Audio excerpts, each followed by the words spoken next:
Welcome to Bharatiya Defense Reporter. INS Karanj, the third submarine of the Calvary class being made in India, is expected to join the Navy in 4 to 5 months.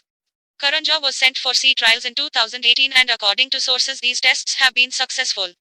The fourth submarine of the same class, INS Vela, will also join the Navy by the end of next year.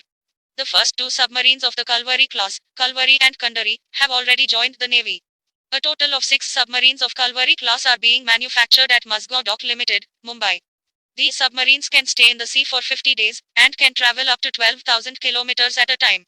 It has 8 officers and 35 naval personnel and can dive up to 350 meters under the sea. Submarines of the Kalvari class can move at 37 km under the sea. These include torpedoes to destroy a submarine inside the sea or a ship on the ocean surface. Apart from this, they can also lay landmines in the sea. The Indian Navy had made a major plan in 1997 to make submarine fleet stronger. Under this, there was a plan to make new 24 submarines by 2024, but this plan is still running behind schedule.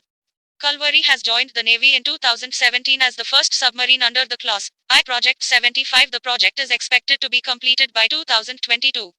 Project 75 India of a more modern submarine equipped with air-independent propulsion is expected to start soon. Tender for this project is coming out soon. Apart from these 12 submarines, India has plans to make 12 nuclear submarines. Currently, the Indian Navy has 9 Indus class, 3 in Shishumar class, 2 in Kalvari class and 1 nuclear submarine in Chakrai, 14 submarines in total. Apart from these, there are 2 submarines of the Arihant class I in Sarihant and in Sarighat which are nuclear ballistic submarines.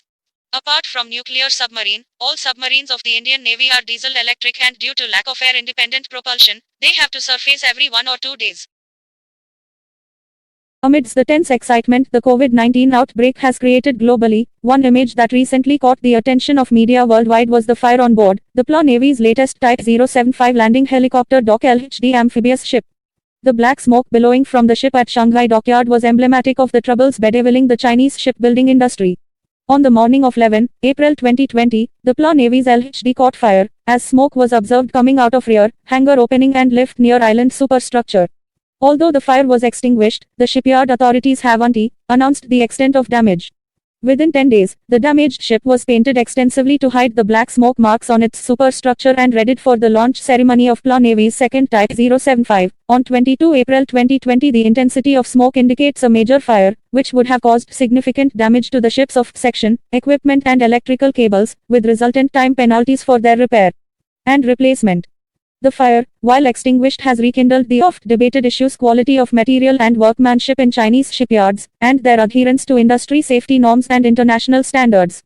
Chinese shipbuilding industry from humble beginnings in the 1992 to being the industry leader today, transformation of China's shipbuilding industry has, in some ways, mirrored China's rise in the global order.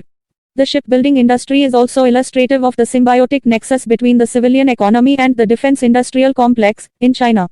While China today dominates the global market in shipbuilding, what has both fascinated and confounded specialists worldwide is the blistering pace of production that Chinese yards have been able to achieve in rolling out both warships as well as merchantmen.